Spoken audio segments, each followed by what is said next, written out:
found a village, and let's go faster because we need to warm up. I guess it's a local church. You know that the game was in Canada, so you can see from this game how they live in dark winter.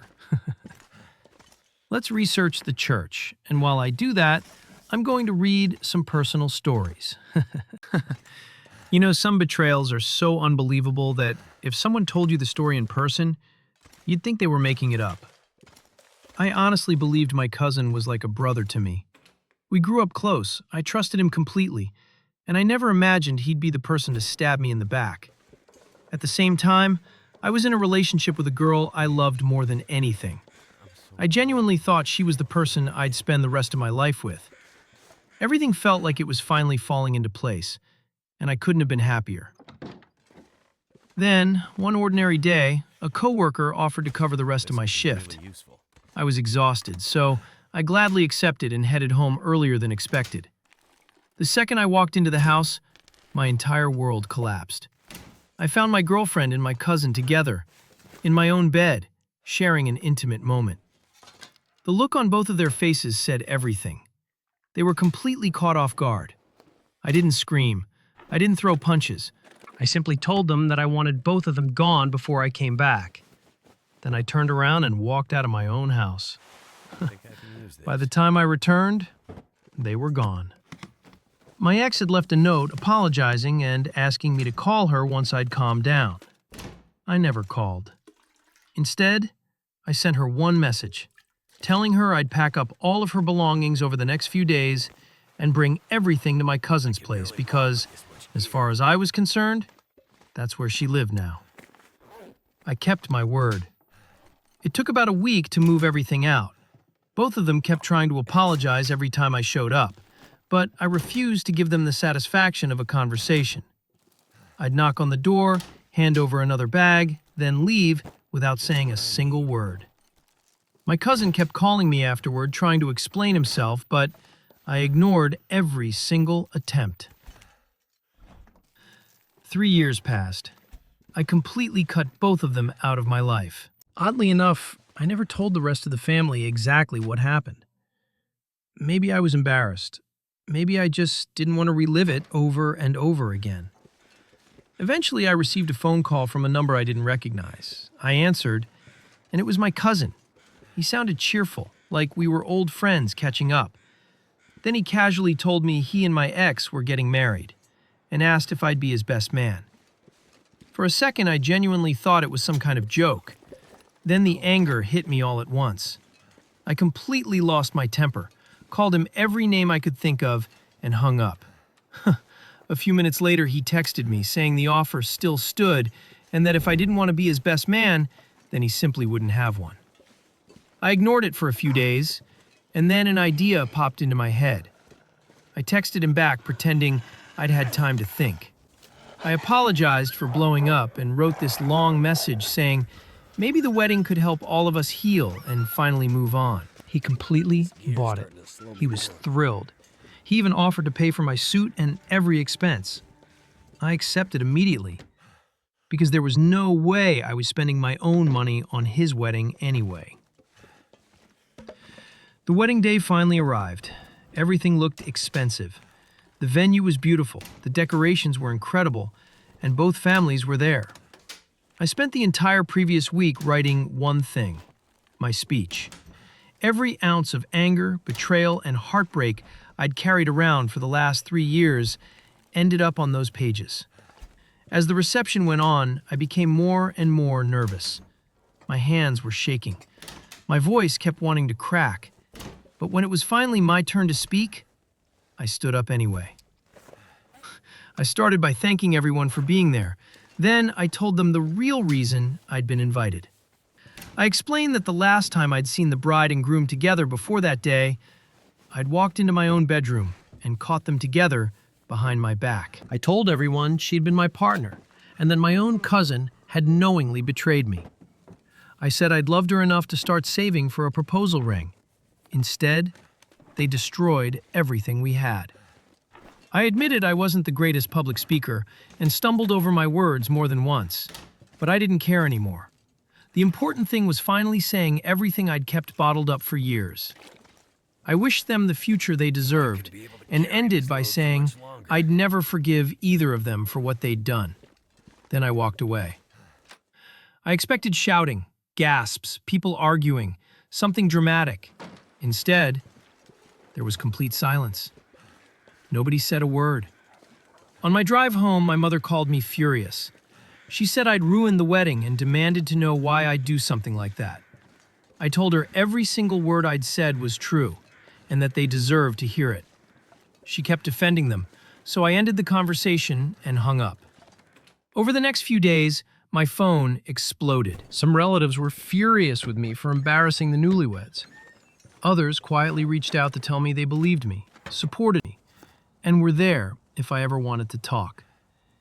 It turned out most of the family had never known why my relationship ended all those years ago. They only knew we used to be together, and then suddenly we weren't. Looking back now, I still don't know if standing up there actually healed me. But hearing people say the wedding had been completely ruined, I'll admit it gave me some closure. For just one day, they experienced a tiny fraction of the pain they'd left me carrying for 3 years. Personally, I don't think revenge usually fixes anything. But I do understand why someone who's been betrayed by the two people they trusted most would reach a breaking point. If I were in his shoes, I probably wouldn't have gone to the wedding at all. Walking away forever would have hurt them even more than one speech. But after everything that happened, can you really blame someone for finally saying what they've been forced to keep inside for years? All right, before I jump into this next one, this story hit me in a completely different way. It's not about betrayal that happens overnight. It's about realizing years later that the life you wanted was actually right in front of you. And by the time you understand it, it's already someone else's. Hi, so when I was around 22 years old, I started seeing this guy I'll call L. I'd only had a few relationships before that, mostly long-term ones that lasted a year or two. When I met him, we clicked almost instantly on an emotional and intellectual level. I visited him a bunch of times. We always had an amazing time together, and we got physically close, but we never actually went all the way. He wanted to. I kind of wanted to as well, but I kept holding myself back because I wasn't completely sure about my feelings. Even so, I felt safer with him than I'd ever felt with anyone else before. Looking back, that's probably a bigger sign than I realized back then. We kept seeing each other on and off over the next couple of years. Eventually, I ended things, but we never really stopped texting, and I'd still go visit him sometimes. Through all of it, he never stopped being kind to me. He was unbelievably patient and respectful. And honestly, I feel guilty because I was such a mess during that period of my life, and I dragged him into all of it. At one point, he asked if I wanted something serious, but I happened to be seeing someone else at the time. It wasn't exclusive, but he didn't know that, so I turned him down. He wasn't happy about it, and we drifted apart again.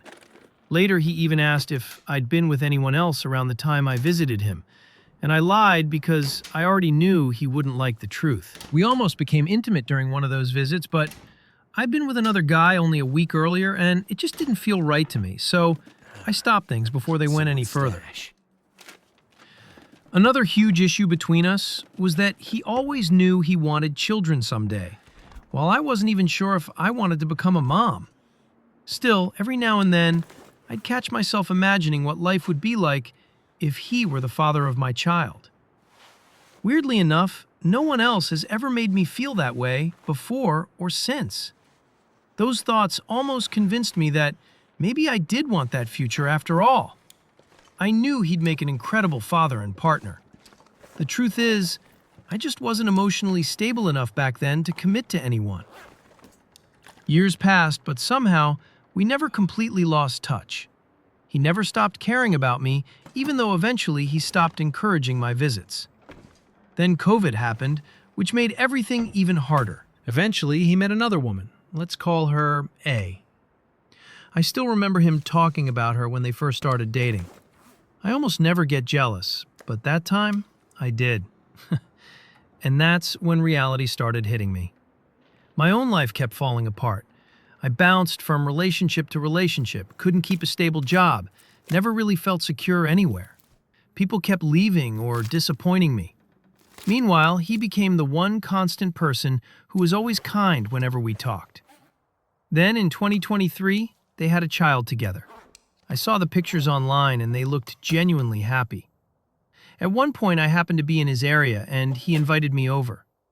Walking into their house honestly felt like walking into the life I'd secretly dreamed about. He was such an incredible dad. Their little kid was adorable. His fiancée welcomed me so warmly, and she already knew all about our history but didn't seem bothered by it at all. All I could think about the entire time was, that could have been me. I could have been standing in her place. Ever since that day, I haven't been able to get those thoughts out of my head. I've caught myself thinking about telling him how I feel, wondering if maybe somehow he'd choose me instead. But deep down, I know that's just fantasy because he truly loves her. Then about 4 months ago, I received an invitation to their wedding. It's happening next month, and honestly, I've been falling apart ever since. I barely go outside anymore. I don't talk to people much. My whole life feels like a joke. Everything I wanted was once sitting right in front of me, and I threw it away with my own decisions. I can't stop thinking about him. Not once over all these years have I completely moved on. I've always wanted to be a mother. I was just terrified I'd fail, and he was always the one telling me I'd be amazing. One thing that's difficult to admit is that I even regret never fully sharing that physical side of our relationship. Seeing how naturally affectionate he and his fiancée are together just reminds me of everything I missed. It's not really about that itself. It's about knowing they built something beautiful together while I stood still. That's honestly the hardest part. Now I meet new guys, and none of them come close to the connection we had. They either feel wrong, disappear, or the chemistry just isn't there. Meanwhile, I keep replaying every decision I made years ago and wondering how different my life would have been if I'd simply said yes back then. I spent years blaming bad timing, bad luck, or other people. But eventually, I had to admit this one was on me. I don't even know where to go from here anymore. Personally, this story is sad because there isn't really a villain. Nobody betrayed anyone. Nobody stole anybody away. Sometimes life just keeps moving while you're still trying to figure yourself out. And by the time you finally know what you want, someone else has already built that future. If I were in her place, I wouldn't confess my feelings before the wedding or try to change anything. I'd take it as the hardest lesson of my life, wish them happiness, and focus on building my own future instead of mourning the one that can never come back. But what about you? If you realized years later that you let the love of your life slip away, would you tell them how you feel? Or stay silent forever? The rain finally eased up for a minute, so I figured I'd tell you another story while we keep moving. This one starts off sounding like ordinary college drama, but it turns into something way more messed up than I expected. I'm honestly at my breaking point with this whole situation, involving one of my classmates, Danielle.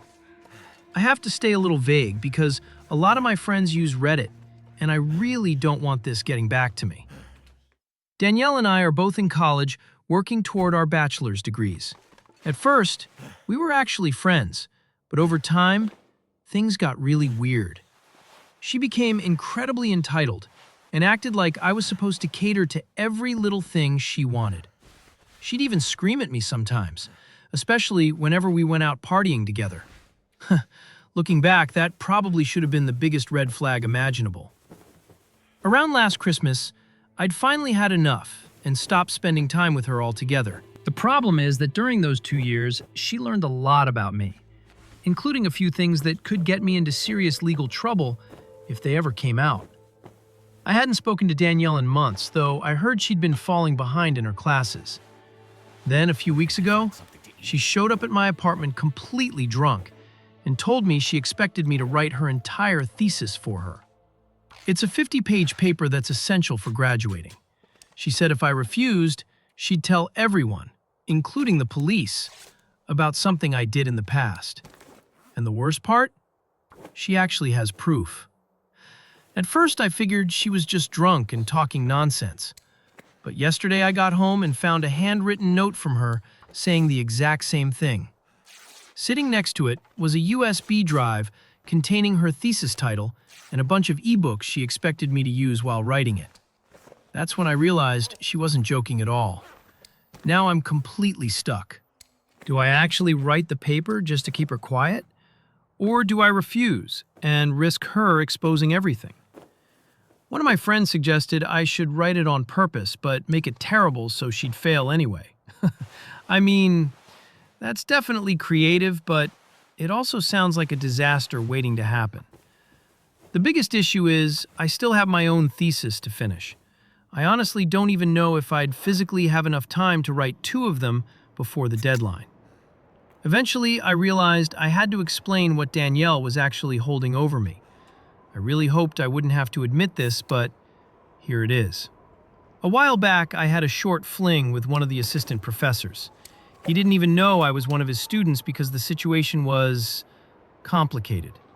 Somehow, I ended up getting access to some upcoming exam papers, and I emailed them to several friends, including Danielle. She still has that email with the attachment, and that's some pretty solid evidence. I sent it from an old throwaway email account that doesn't even have my name on it, but I'm sure investigators could trace it back through the IP address if they really wanted to. There's absolutely no way I can simply confess everything to the university, because I'd almost certainly get expelled. To make things even worse, the note Danielle left specifically names the course and the exam date, basically spelling out exactly what she's accusing me of. So hungry. That means I'm terrified to show the note to anyone because it could end up hurting me just as much as it hurts her. Honestly, it feels like every possible option ends with my life getting blown up one way or another. If I'm being honest, I think Danielle crossed a line the moment she turned someone's past mistake into blackmail. At the same time, the truth is that my own choices created this situation in the first place. If I were in this position, I'd stop trying to solve it alone and get proper legal advice before making another bad decision that could make everything even worse. But what about you? If someone had proof of a mistake that could destroy your future, would you give in to blackmail once? Or risk losing everything by refusing?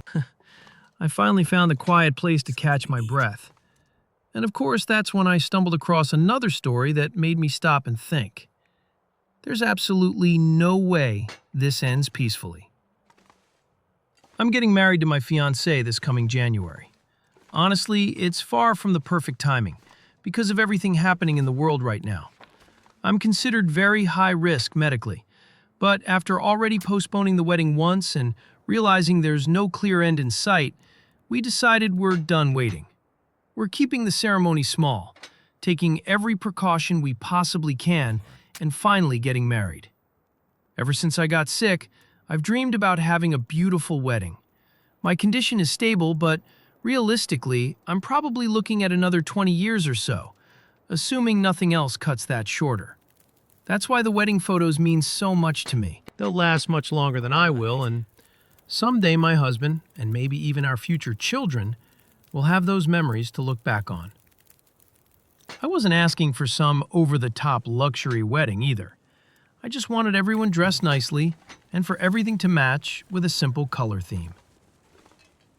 Since I was asking everyone to stick to a specific color scheme, I thought it was only fair that I paid for all of my bridesmaids' dresses myself. Because of all the restrictions, we couldn't go shopping together, so we spent forever sending pictures back and forth until every single bridesmaid agreed on a matching maroon dress that everyone genuinely liked. I made absolutely sure nobody had any complaints before ordering them. Then, everyone got fitted individually. Alterations were done, and I paid for all of it. Nobody complained once. Everyone just seemed excited. Well, apparently not everyone. Today, my maid of honor texted me saying she'd found the perfect dress for the wedding. Naturally, I was confused because she'd already had one. I asked what she meant, and she casually told me She didn't like the bridesmaid dress we'd agreed on, so she'd gone out and bought herself something different. Then she sent me a picture. It was this tiny white dress that, honestly, didn't even fit her properly. When I pointed out that wearing white to someone else's wedding is usually a terrible idea, she proudly informed me she'd solved that problem by dyeing it with coffee until it became kind of flesh-colored. I'm sorry, but somehow that made it even worse. I explained that she couldn't wear that dress because, first of all, I'd already spent a lot of money on the actual bridesmaid dress, and none of it was refundable. Second, it genuinely didn't fit her and looked like it was seconds away from causing a wardrobe malfunction. And third, I hate saying this, but it honestly looked like she wasn't wearing anything at all. I absolutely did not want that showing up in my wedding photos. I was honestly more hurt than angry because she'd never once told me she disliked the original dress. If she'd simply spoken to me earlier, we could have worked something out before I'd spent all that money. I even tried compromising with her one last time and asked if she'd at least wear something in the same maroon color as everyone else. She completely brushed me off. That's when I finally told her she had two options: either wear the dress we'd all agreed on, or pay me back for the one I'd already bought. She absolutely exploded. She starts calling me a bridezilla, accused me of being controlling, claimed I had no sympathy for a college student, and then said something that honestly shocked me. She told me that if I was this obsessive, I shouldn't even be getting married because I'd probably drive my fiancé away. That was the final straw. I just calmly told her not to come to the wedding at all. And then I hung up. Honestly, I don't think wanting the one day you've dreamed about, especially knowing how precious those memories are to you, makes someone controlling. If anything, ignoring months of planning, wasting someone else's money, and showing up in a completely different dress feels way more disrespectful. If I were in that situation, I'd probably make the exact same decision and protect the day instead of rewarding that kind of behavior. But what about you? If your closest friend ignored all your wedding plans and expected you to just accept it, would you still let them stand beside you on your biggest day? Well, I definitely wasn't expecting this story to go where it did. The title alone sounds terrible, but once I started reading, I realized it was a whole lot more complicated than that. So here's what happened. My wife and I had been together since we were kids. We were childhood sweethearts, did absolutely everything together, and I genuinely believed she was the love of my life. I proposed when I was 20, and a few years later, we welcomed our daughter into the world. We were over the moon. Then, only a few months later, my wife became pregnant again, and eventually, we had our son. Suddenly, we were a family of 4, and I honestly believed we had everything we'd ever dreamed of. After high school, I earned a degree in accounting and went to work for my dad's company. It was a successful business, so financially, we were doing really well. Before getting married, we'd signed a prenup, built a beautiful home together, went on regular dates, had a great relationship, and I spoiled my wife and the kids with flowers and little gifts several times a week. I really thought I had given her the life we'd dreamed about when we were teenagers. Then one day, I discovered she had a hookup app on her phone. When I confronted her, she didn't even deny it. She told me I was always busy with work and that she wasn't getting what she needed. I wanted to leave right there, but I stayed because of the kids. The pain was unbearable, but I couldn't bring myself to destroy their family. We tried counseling, and for a short time things seemed to improve. Then, about 2 months later, she casually admitted she'd been meeting other guys almost every night. Some of them had even been inside our house, inside our bedroom, while I was paying every bill. Our children were only 8 and 7 years old by then. I couldn't believe what I was hearing. I moved her into the guest room because I couldn't stand sharing a room with her anymore. From that point on, she barely came home. And when she did, she'd grab something to eat, lock herself away in the guest room, and completely ignore the kids. If they tried talking to her, she'd either brush them off or be outright rude. That's where her younger sister entered the picture. Through everything that was happening, she became the one person keeping all of us together. Apparently, my wife's parents had always treated her like the unwanted child, and I had no idea how badly my wife had made her sister's life growing up. Despite all that, she showed up for my kids every single day. She picked them up, spent time with them, helped them with school, played with them, and became the caring adult they desperately needed. My wife didn't seem to care at all. 2 years passed like this, and eventually my children started calling their aunt Mom. She never encouraged them to do it, but they wanted to. Honestly, hearing that made me happy because at least someone was giving them the love they deserved. During those 2 years, her sister and I became incredibly close. We spent so much time together helping the kids that feelings slowly started growing between us. Then I booked a family trip to Fiji. Originally, the tickets were for me, my wife, and the children because I still hoped we could somehow fix our marriage. When I told my wife about the vacation, she exploded, told me to get lost, refused to come, and even referred to our own children as those little brats. Then she actually said they weren't her kids anymore, and that having them had been a mistake. That completely stunned me. I didn't argue. Instead, I invited her sister to come with us since the tickets had already been paid for. She agreed, and honestly, it turned into one of the happiest weeks we'd had in years. The kids laughed nonstop, loved having her there, and for the first time in a long time, it felt like we were a real family again. One evening, the kids met another family at the resort and spent the night hanging out with them, leaving just the two of us alone. We sat outside talking about life, the children, everything we'd been through. There was clearly something between us that neither of us could ignore anymore. I kissed her. She pulled back at first and asked if I was absolutely sure because it didn't feel right. But after everything we'd been through, we ended up spending the night together. I know how wrong that sounds, and maybe it was, but nothing like that had ever happened before. The emotions had been building for years. The next morning, I was lying there next to her while writing everything down and preparing to call my lawyer because I finally realized my marriage had been over for a long time. After getting home, I confronted my wife. She was furious that I'd taken her sister on the vacation instead of simply wasting the ticket. I asked if she'd brought any other men into the house while we were gone. She admitted she had.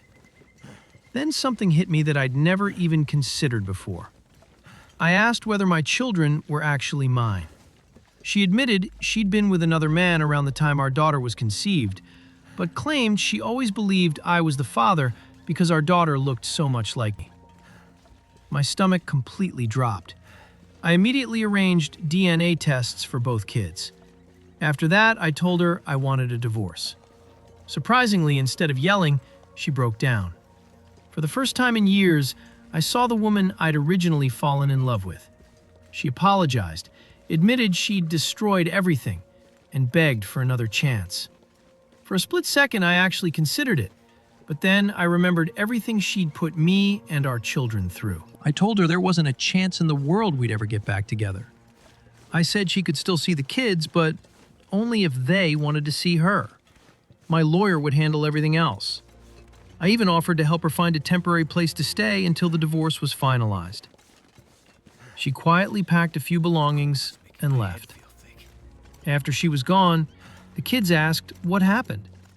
I simply told them Mom wouldn't be living with us anymore, but that if they ever wanted to see her, we'd make that possible. Then, after they went upstairs, I sat down with their aunt.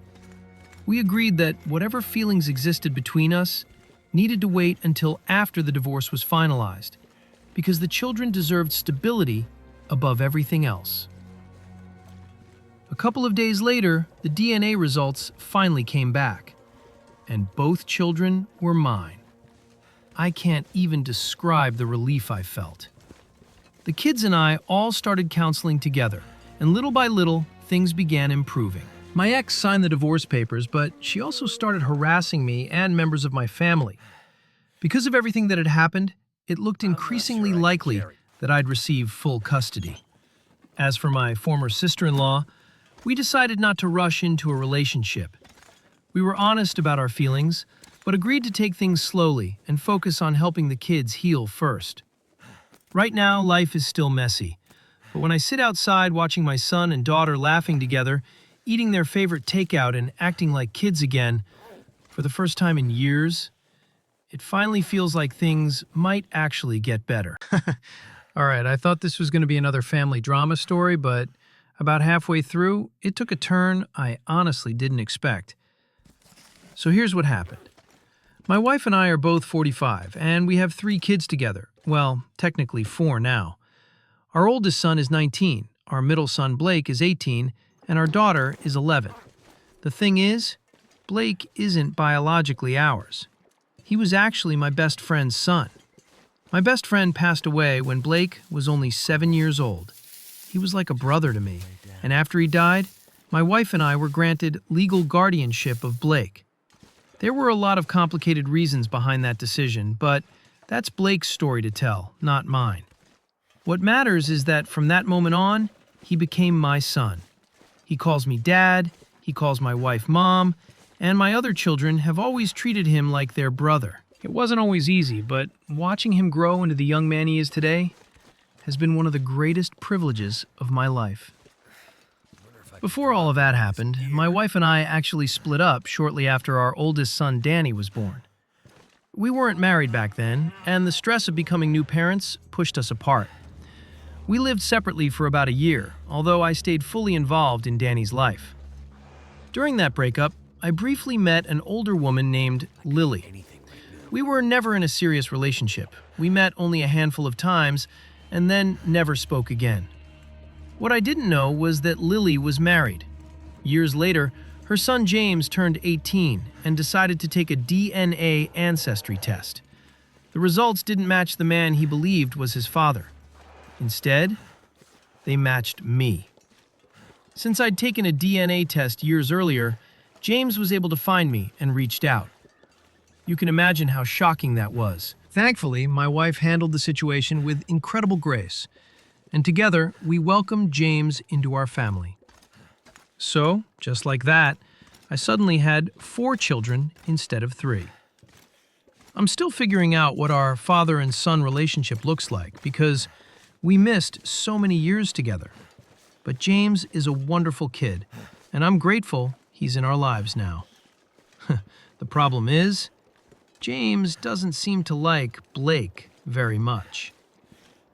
Blake has absolutely no idea this is happening, but I've noticed the tension. Today, James asked if we could all go on a father and son's camping trip. I was excited immediately because I wanted to spend time with him after missing so much of his childhood. Naturally, I said we'd invite Danny and Blake, too. That's when everything changed. James got frustrated and told me Blake didn't need to be included in everything. Then he said something that really hit me. He told me it would be nice if I could spend time with my real sons for once, without Blake. Hearing that honestly made me angry. I told him Blake is every bit as much my son as Danny and James are. Biology doesn't change that. So I made it clear that either Blake comes on the camping trip too, or there won't be a camping trip at all. James accused me of loving Blake more than I love him. I understand that he's probably struggling after discovering his biological father at 18 and suddenly entering a family that already existed without him. I know he's dealing with complicated emotions. But at the same time, Blake has been my son for over a decade. I raised him. I watched him grow up. I was there through everything. There is no version of this story where I suddenly start treating him like he's somehow less important just because another son entered my life. Now I'm left wondering if I handled this the right way. Because from my perspective, I wasn't choosing one son over another. I was simply refusing to let any of my children feel like they don't belong in this family. Well, this one caught me off guard because it started as a simple gym story and somehow turned into a moral dilemma. So here's what happened. I've always preferred training alone because my work schedule is completely unpredictable. I work long hours, train whenever I can, and I lift pretty heavy, so having to coordinate with someone else has never really appealed to me. About 8 months ago, a guy named Ben joined my gym. We got talking, got along really well, and eventually he asked if he could start training with me. At first, I wasn't too sure, but having a reliable spotter isn't a bad thing. He happened to be a police officer with an equally chaotic work schedule, and our lifting numbers were almost identical. Before long, we were pushing each other to hit new personal records, spotting each other on heavy lifts, and hanging out outside the gym, too. Like a lot of guys, we'd chat between sets about dating, life, work, and everything else. Ben told me he was seeing a few different women casually. I didn't think much of it, because he made it sound like nothing was serious or exclusive. Then one day, my sister came to the gym with me. Ben happened to be there as well. The second she saw him, she immediately asked why I was working out with Allie's boyfriend. I was completely confused and asked if she was sure. She told me absolutely that Ben had been dating her best friend Allie, and they were definitely exclusive. I changed the subject because I honestly didn't know what to say. The next time Ben and I finished training together, I asked him directly about Allie. He admitted they were dating. Then I asked whether Allie knew about the other women he'd been seeing. He looked me straight in the eye and said no. That's when I realized he wasn't casually dating multiple people. He was cheating on his girlfriend. Instantly, I felt sick. I'd met Allie before, and she seemed like a genuinely kind person. She didn't deserve any of this. I told Ben I couldn't keep pretending everything was normal. I said I knew who Allie was. I knew she didn't deserve to be treated like that. And because of it, I didn't want to keep being friends with him anymore. I told him we were done training together and that I wanted him to stop contacting me. He genuinely couldn't understand why. He kept saying we'd become good friends, that nothing between us had changed, and that I shouldn't throw away a friendship over something that wasn't my business. Honestly, part of me wanted to keep training with him because we made a great team in the gym. We pushed each other harder than anyone else I'd ever trained with. But every time I thought about it, I pictured Allie having no idea what was going on behind her back, and I couldn't ignore it. So I stood my ground and told him no. Since then, he's continued texting and calling, hoping I'll change my mind. Every time we cross paths at the gym, it's awkward, but I simply ignore him. Now I'm stuck with an even bigger question. Do I tell Allie what's happening? Do I tell my sister and let her decide? Or do I stay completely out of it? I know people often end up blaming the person who delivers bad news, and I don't want to drag my sister into a situation that could damage her friendship. At the same time, staying silent feels like helping someone keep a lie alive. So now I'm left wondering whether I did the right thing by walking away from Ben, and whether keeping quiet is protecting people, or just protecting the guy who's been lying all along. Okay, you reached to the end of the video. I really appreciate it. Don't forget to follow. And now I will stay at this radio station, and we will go to the Big Carter with more loot. So, bye. See ya.